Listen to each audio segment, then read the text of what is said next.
Well, hello, everybody, and welcome to another edition of the Rec.poker podcast, Forums Edition. I'm your host, Jim Reid, Bluffsterini in the home games, and at Jim here in the rec.poker forums. I'm joined by a group of illustrious poker wizards. Andrew, you're first. Why don't you take us through your name and where we can find you?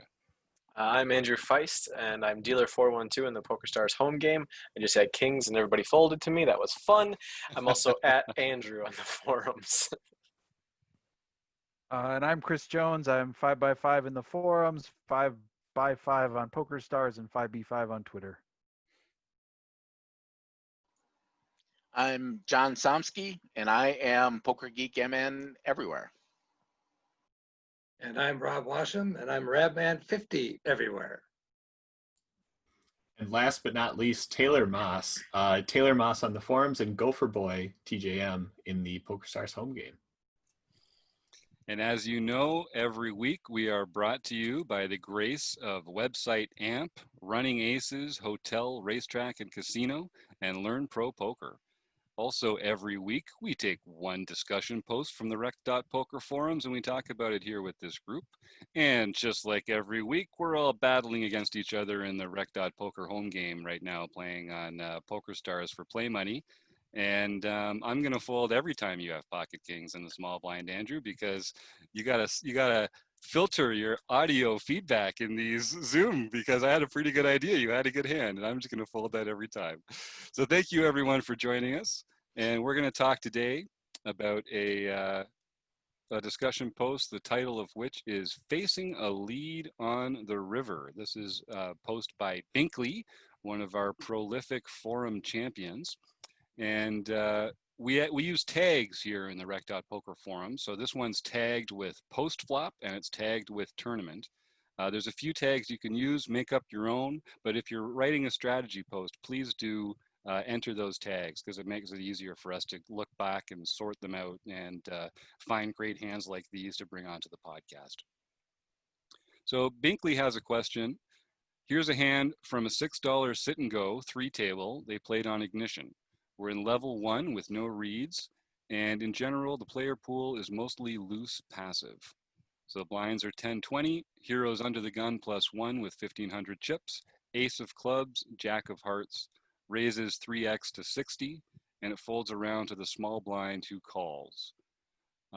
Pretty routine, I think. Most people are going to be opening ace jack off from under the gun +1, maybe on a tighter if you felt like you wanted to cut that out of your range until middle position. I don't think anyone would argue with that, but as it is, we get to the flop, pretty unremarkable. The flop comes 8 of diamonds, 4 of clubs, ace of spades, and there's 140 chips. We get checked to us under the gun +1. We've got top pair with a decent kicker, and we bet half pot and the small blind calls.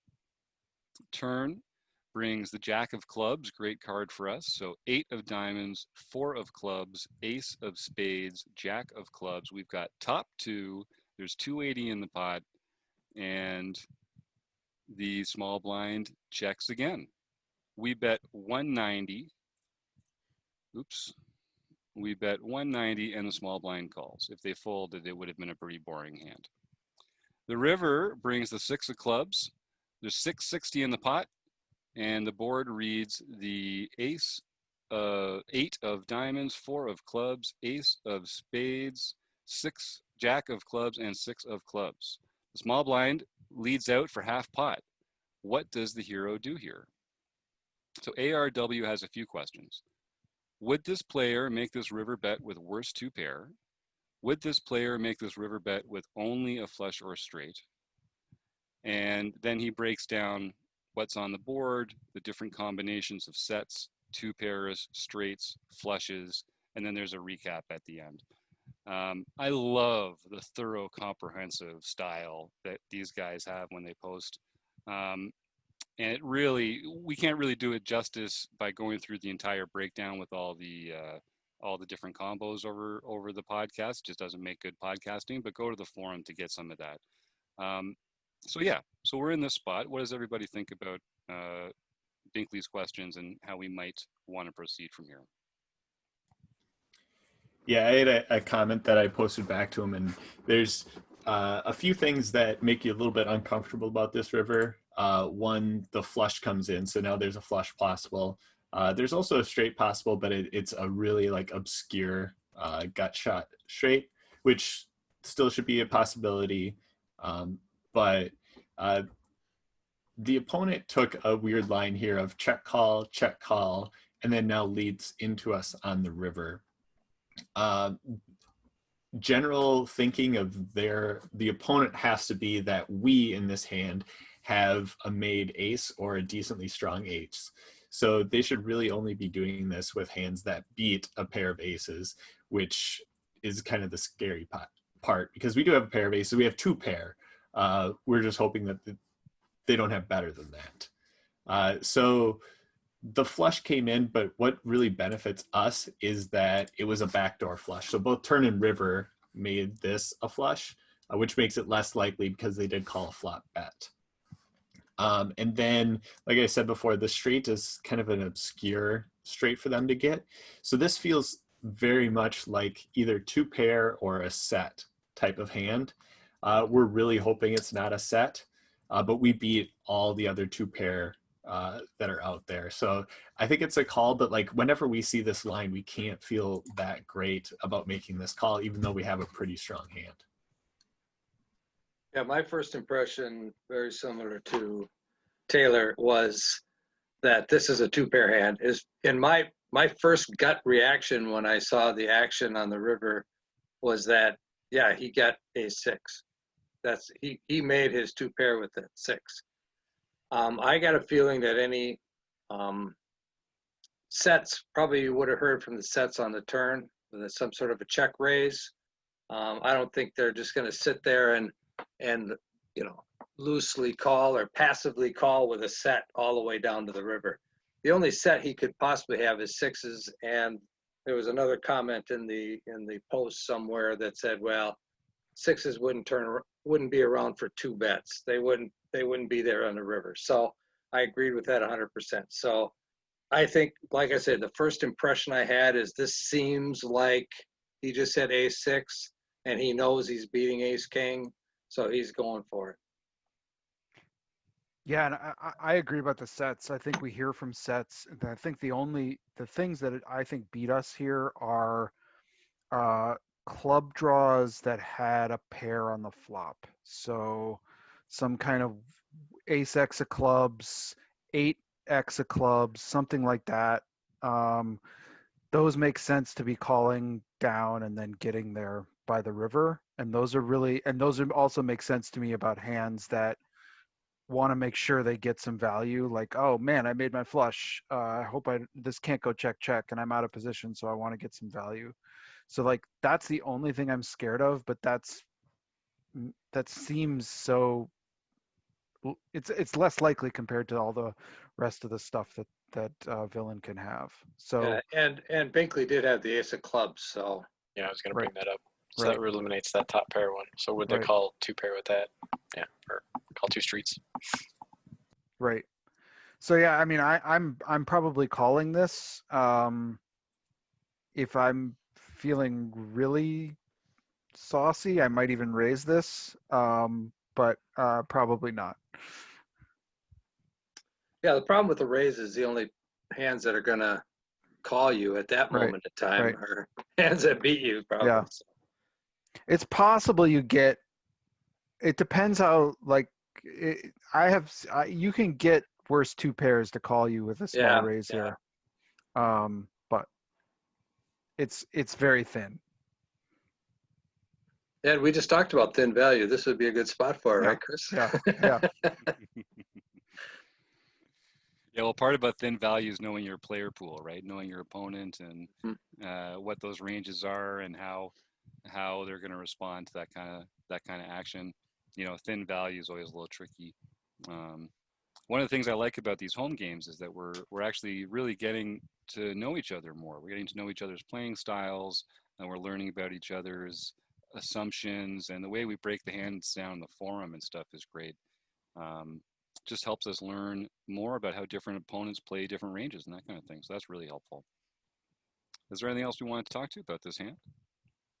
I know one thing that I just love. I always have like one favorite thing about each of these posts that we bring to the discussion. My favorite thing about this one is at the bottom. This is a pretty old post. I mean, we only got the website together a couple months ago, so it can't nothing could be that old. But this one's pretty old by that count. And Binkley is also a pretty new member to Rec Poker Nation, but um, I know they have started trying to get more focused and have some more accountability into their poker study. And they say here that after hearing so many top players and coaches recommend sharing and discussing hands as a great way to improve, I'm committed to doing it. And I just think that's great. That was about 6 or 7 weeks ago that Binkley put that post in there. And he's turned into a real tour de force forum poster. And I know we're all getting a lot of what he brings into the forums, and I can tell based on our chats, he's getting stuff out of it too. So be a Binkley, everyone. Come to rec.poker and put a post up for us to break down, tag it for us, and we'll be talking about your poker journey on the next time we get together for one of these forums edition of the Rec Poker podcast. But barring any other comments, I think I'll just Well, thank the. Oh yeah, please get Just in there. do you want to give the results? I don't think we Oh, actually said what the results were. oh yeah, that's We right. have them in this hand. Yeah, do it. Get in there, Chris. Well, so he did end up calling, and small blind did show. Nice job, Rob. A6 of hearts for a worst two pair. Hmm. And that, yeah, so you're right, maybe about that thin value. There you go. Just Yeah, goes to I think show. this was a really like fun hand to go through in terms of actually like going through each street and breaking down our opponent's range. It's always nice when it kind of falls into the range that you're predicting, but I think all the stuff that we had talked about before of like, hey, how often do they have a flush here? How often do they have a straight? How often do they have a set? And how often do they have two pair? You can really start breaking those different pieces down and kind of do a really good range exercise with this specific hand. Yeah, and again, we can't really give it the kind of depth that it deserves here just talking about it, but go check out this post. The post name is Facing a Lead on the River by Binkley. And you'll really get a sense of, and once you start doing this on paper, and once you start visualizing the combos, and once you start internalizing the range, a lot of this becomes very easy to do at the table. You don't even really think about it. Your instincts, your the back of your mind is kind of processing a lot of this stuff, not to the fourth decimal place, but to enough to you can kind of think about other things that are more more rarefied, more impactful to this particular decision. You can let some of this range work kind of work in the back of your mind. So we're going to be doing more range work in these forum episodes, and we're probably also going to be doing some range specific exercises at rec.poker later this year. So go check that out. And if you have any questions about range, you can type that into the tag field in the forums as well, and drill down on any sort of little particular thing you're interested in there. So thank you to website AMP, Learn Pro Poker, Running Aces Hotel, Racetrack, and Casino. And we will see all of you next week. Thanks again.